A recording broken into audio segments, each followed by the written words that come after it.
Alrighty, what is up, guys? Welcome back to F1 Manager 2022.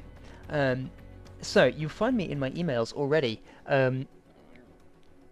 Since we last left off, the race simulator has been complete, and I've already started developing level 2 of it. So the drivers have a 20% experience increase with level 1 and a 40% experience increase with level 2. So I went straight into developing level 2. But we find ourselves right before the beginning of the race weekend. So this is the email that you will get before every race. You get the circuit info, so you can help plan your strategy, check out what sponsor performance targets you have, and look at the car builds. So let's go to race prep. So we have our sponsor targets already reviewed. So we want to reach Q2, we want to finish 12th, and we want to have a hot streak, but that we can't do that yet. We have our driver overview, who's ready, who's sick. Drivers can go off sick in this, so it's always good to keep an eye on that. And we have our car builds all ready to go. So let's go to the race weekend and let's get this going.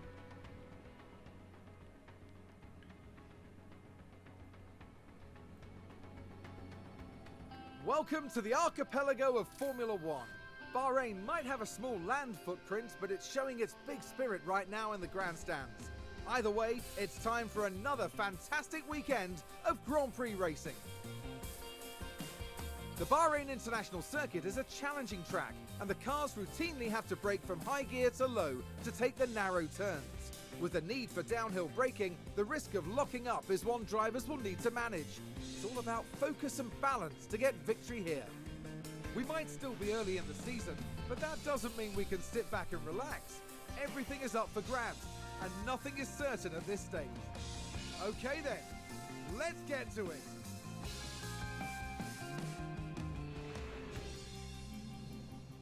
Alright, welcome to Bahrain. So, this is what you will see when you start off every race. You'll have an overview of the whole race weekend. So we have practice 1 and 2 on the Friday, and then practice 3 and qualifying on the Saturday, and then the race on the Sunday. It will show you what the weather is, so partly cloudy and cloudy, which means track temperatures might be a little lower, which I will explain later, but it'll affect how quickly you can get the tyres switched on. These are the sponsor targets. This is what we had in the previous screen before we started the race, and these are the reports. You have the circuit info. We haven't done any practice yet, but we can have a look at that later on. So you can see the track abrasiveness is high here, which means tyre deg will be high, and we're looking about 22 degrees today. So tyre deg will be a little bit higher as well because of the temperature.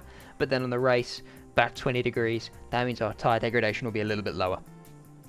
So let's get going. So you can see here, this is all of the drivers' information. So you have how acclimatized they are to the track. Obviously there have not been any practice sessions yet, so they aren't acclimatized at all.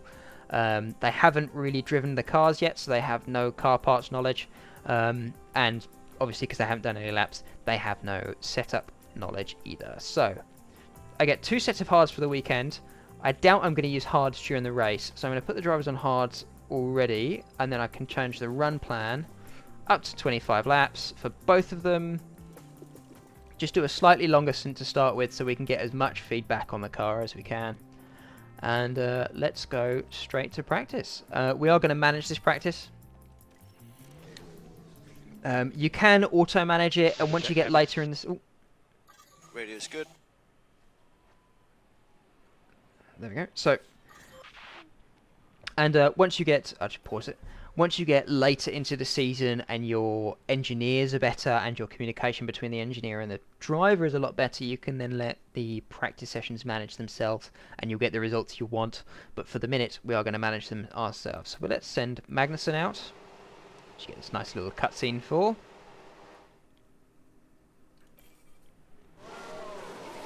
Don't want to send them out on top of each other, so let's get Magnussen out. Give it a couple seconds and then we'll send Schumi out. So Schumacher is who we're currently tracking with the camera. He's the one in white here, so we'll see. So we'll just follow him on his first lap here. Actually, K-Mag's a bit ahead, so you can see. So this is the information that you get during the race. So you have 3 different tags that you can affect directly with team orders. So you have pace, fuel, and ERS. So pace will be how aggressively they're driving. So you have 5 different tags here. So you have attack, aggressive, standard, light, and conserve. and you can see how they affect the time of each lap and how they affect the tyre degradation as well. So you can have it on on standard, it's standard lap time, standard tyre deg, and then as you go from light into light and conserve, you get a longer lap time, but you get less degradation. Whereas if you go into aggressive, you get a shorter lap time, but more degradation because you're pushing the car harder and you're working the tyres a lot more. Next we have fuel. You only have 3 here, so you have conserve, balanced, and push.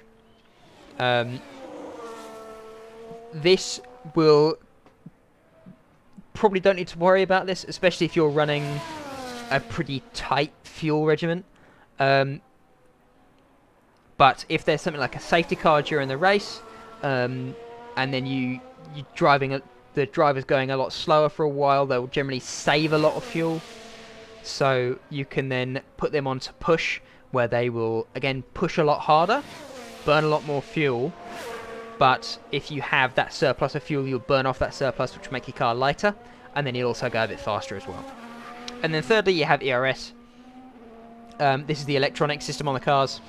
So you have neutral, which is the standard, so you're not gaining or losing any ERS, any of your battery throughout the lap. You're still using it, but your level of harvesting and your level of usage are about the same, so you don't gain or lose any energy. Let's go down first, and then you have harvest. So harvest means you are gaining energy throughout the lap, so if you use one of the commands above that makes you use a lot more energy, harvest will then allow you to recover. And then you have deploy, which is using energy all of the time. So effectively going into quali mode and really pushing the car really hard. That's for if you need to catch up a real deficit. So if you've pitted and there's a big gap between you and the car in front and you really want to kind of catch them to get their position, you'd go on deploy, so you're using energy all the time. Defend, when you've got someone right up your arse and you really want to be holding them off, you'll be using defend on the exit so you'll be using energy on the exit corners and down straights, to really just give you that extra oomph so you can keep ahead of them and be best suited to defending. And then overtake is in the opposite way around. So you'll be using energy to get the jump on the car in front of you and push by them. So here you can have a look at the condition of the car, so you can see tyre temperatures, brake temperatures, and how much degradation you've got. Dependent on the track, you might have more degradation on one side than the other. It comes a lot down to how many corners there are, how many to the left and how many to the right you have. So if you say have more corners to the left, the tyres on the right, on the left side will have more pressure because they're on the inside, so they're having to turn more, which means they'll be slipping a lot more as well, so they'll be kind of moving around. And if you're pushing really hard, your rear tyres are going to be a problem as well, because as you're pushing out corners, you get wheel spin, which will then heat the tyres up even more. Powertrain, so you can have a look. So everything's going to be really high for the minute, because nothing is, we're what, 2 laps into our initial run. We're not losing any. We're not going to be damaging the powertrain too much. And you have the general temperature here as well. This will be affected by the cooling of the car. So if you're in dirty air a lot, so if you're right behind someone, you're generally driving in hotter air as well, so that will heat your powertrain and your tyres up. And then lastly, you have all the aerodynamic parts. See, if you have a bash, say your nose goes into someone's tail, you'll damage your front wing or some of the suspension parts, in which you can track all of that damage here. Damage to damage to stuff like the underfloor and suspension can be mitigated by using this avoid curbs command.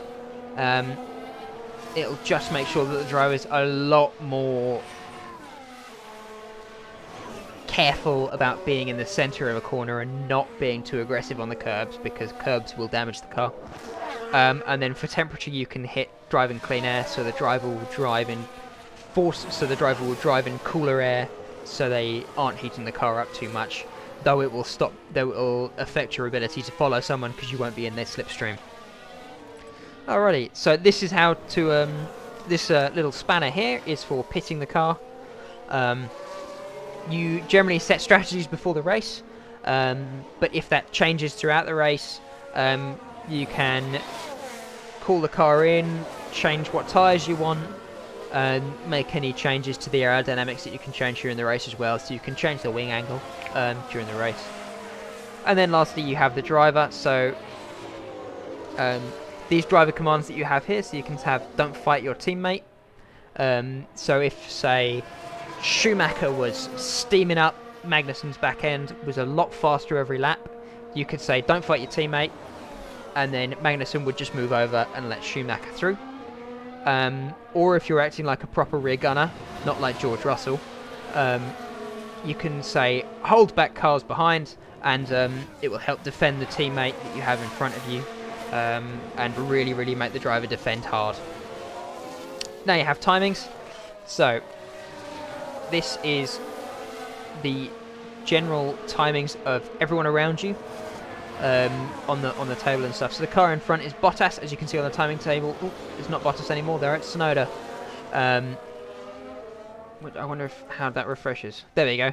So it'll refresh, and you can see that we're 4/10 of a second slower than Tsunoda, but 6/10. But we're currently 1/10 faster than Sainz. And you can have a look at your lap with the sectors and the delta.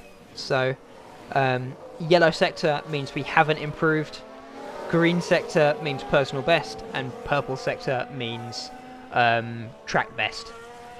So whoever is pushing the fastest laps in at the minute, which I would imagine will be Leclerc, will have purple sectors because they will be doing the fastest laps. And then lastly, DRS. So this just shows the telemetry of the car, what gear we're in, how fast we're going in kilometers an hour and miles an hour, RPM.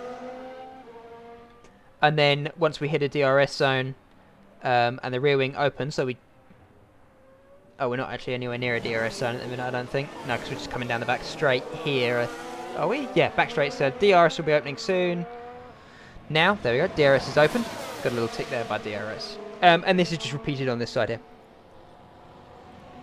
So, the next little things that we need to look out are the practice goals. So if I go to here, we have this little graph here, so, and a percentage at the top as well. So this percentage here is the track acclimatization. You get more track acclimatization by doing longer runs, spending more time on track so the driver can learn the track. And then the green one here is car parts knowledge. The start of the season that will generally be pretty low, but that does carry over race to race. So if you have no new parts coming in, say between here and Saudi, that once that hits 100%, it'll stay there until something about the car changes. And then lastly here, this speech bubble is the setup confidence, which you can also see down here. So as the driver does laps, they'll feel the car more, they'll get used to how it feels, and then once you have enough setup confidence points, once you get to five feedback points, there'll be a little radio message that comes up asking the driver how the car feels, which then you can bring the driver in and change the setup to make the car feel better for the driver, which is why I've got them on slightly longer stints to start with, so I can get all of that good I get a lot of feedback back in first, so we can really get the setup nailed down. Just the last couple of things about the overview of what we have here. So down here you have the timing tower. So this is, let's go over here. So this is everyone who is currently on track. So as we can see, Ricciardo, Perez, Alonso, Ocon, Gasly, Vettel and Stroll are not out on track yet, but everyone else is. And actually, we seem to be in quite a bit of traffic here with K-Mag. See how Shumi's doing. There we go. Shumi's in a bit more clear air. So that is currently who's on the track, and you can see on this handy little map here where everyone is. So Magnussen is currently up in this little block of people here. Schumacher's not far behind. And then you also have you've got the race views. So this is what we're in now. So you have the time of day, how long till the next weather sector comes in. So it updates every like 4 minutes. and then you have our track temperature, how wet or dry the track is. So if there is rain, this will change. The track rubber. So as the cars go around the track, the track goes through a process of what's called rubbering in, which basically, as the tyres run over the tarmac, they leave a little bit of rubber on it. It happens with all tyres. It's why you have to replace the tyres on your car. But what that does is it really improves the grip as it goes. The more rubber that's laid down by the cars will improve the grip of the track.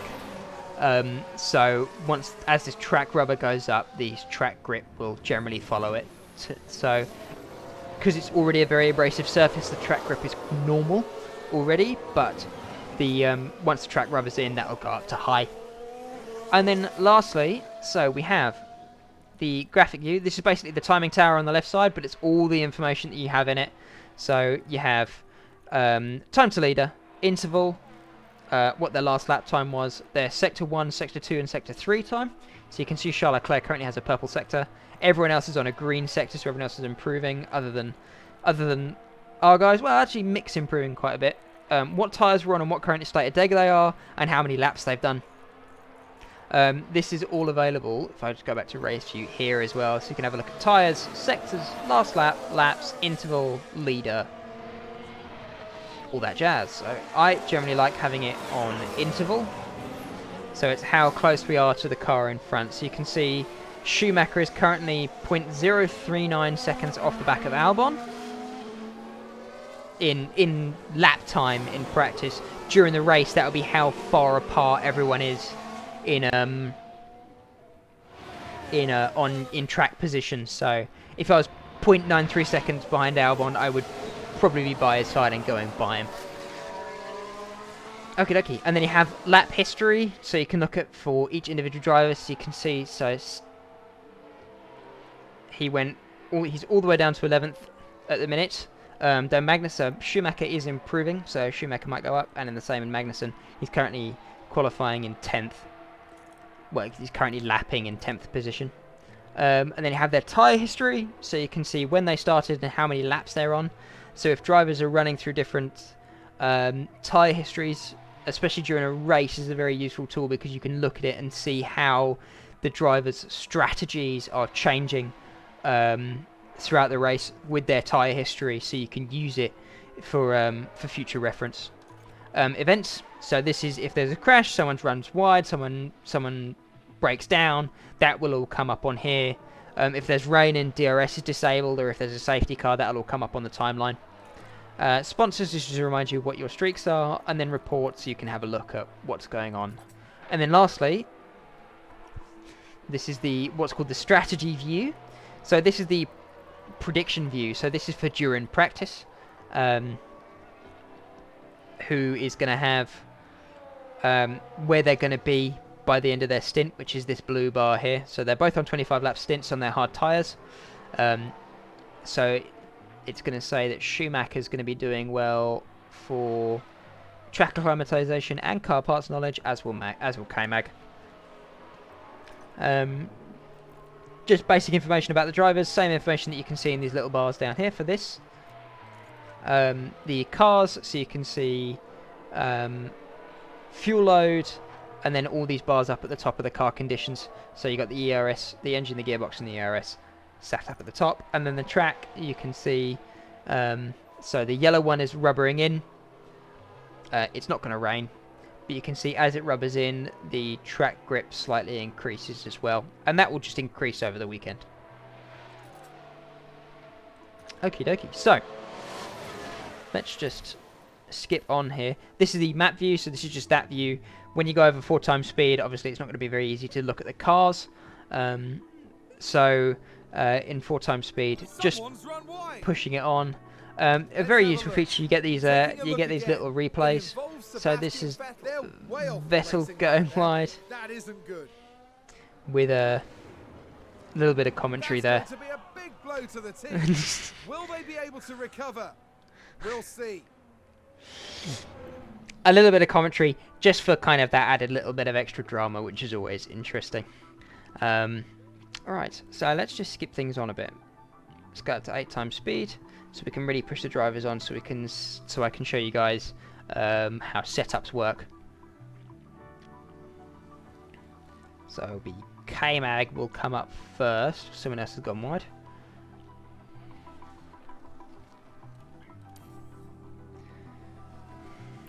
System time through, there we go. Kev, how's the balance?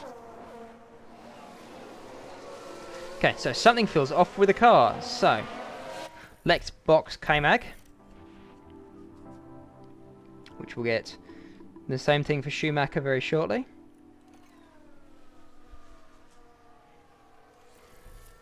So let's bring her in.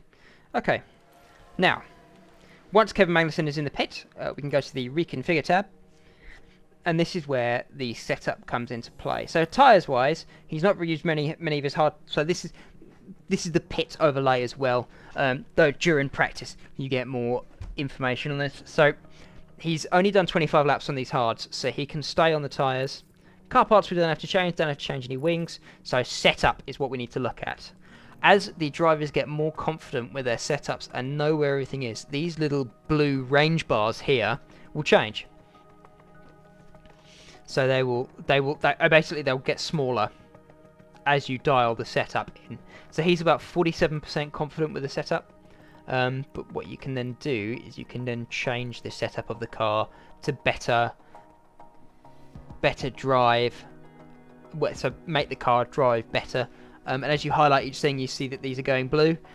These are what each thing affects. So front wing angle affects everything. Rear wing angle affects basically everything. Anti-roll distribution affects everything bar straight performance as a tyre camber, and toe out affects braking stability and cornering. Cornering, K-Mag says is great, so we don't need to worry that much about cornering, or if we change stuff, we need to make sure that cornering is still within quite a small range of where it is. So, let's move a little bit less front wing, and a little bit less rear wing, maybe even less front wing. There we go. And then we want to use the toe out to really bring cornering back in, as with the tyre camber. There we go. And then anti-roll distribution will put one tick up as well. So braking stability is out, unfortunately. There we go. Let's do that. So the setup has changed all the way around. And then what you can do is, as you noodle around with the setup, you can then go to your highest confidence setup and set. So if you change it and you can't seem to get it to work right, you can then just stick with what your highest confidence setup is. Change the run plan to 25 laps. Staying on the hards, confirm, and then it will spend the time to reconfigure it. Which we'll just run through as we wait for Schumi to come back in as well, who is now back, so we'll have a look at Schumi's as well. Schumacher is going to stay on the hards, go back out on 25 laps, so let's just look at setup. So, Schumacher's is a bit more spread out, so let's go for less front wing angle, less rear,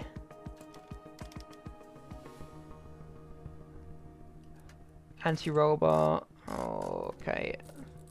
Okay, so I can use toe to dial that in, so I can do that,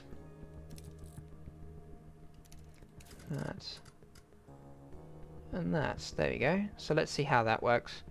Let's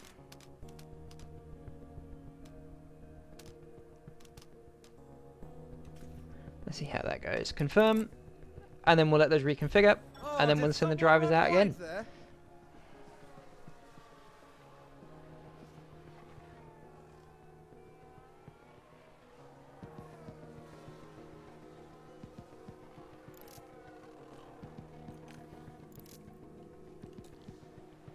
Okie dokie, both drivers are now back out on track.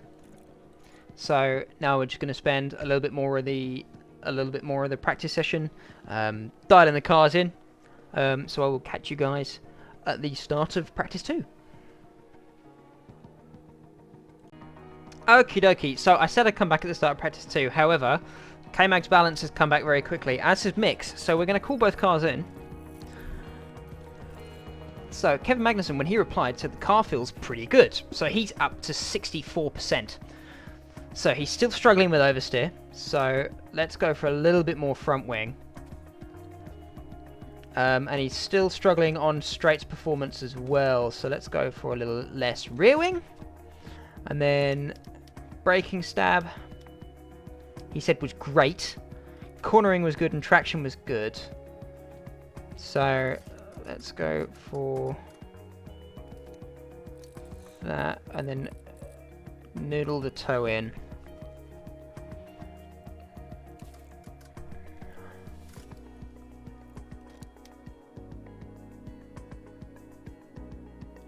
Okay. And the tyre compound does not have 25 laps left. It's got about 13 laps left, which is good because there's not actually that many laps left of practice. So let's just run him down on 13 laps. Yeah, there's only 6 minutes. 6 minutes left of practice. So let's just run it through, and then once mix in, we'll mess with his balance as well. So Mick is at 70% confidence. He says the oversteer is bad. So let's give him a little bit more front wing. Let's go for a little bit less rear. Anti-roll distribution at 6 and 4. See that.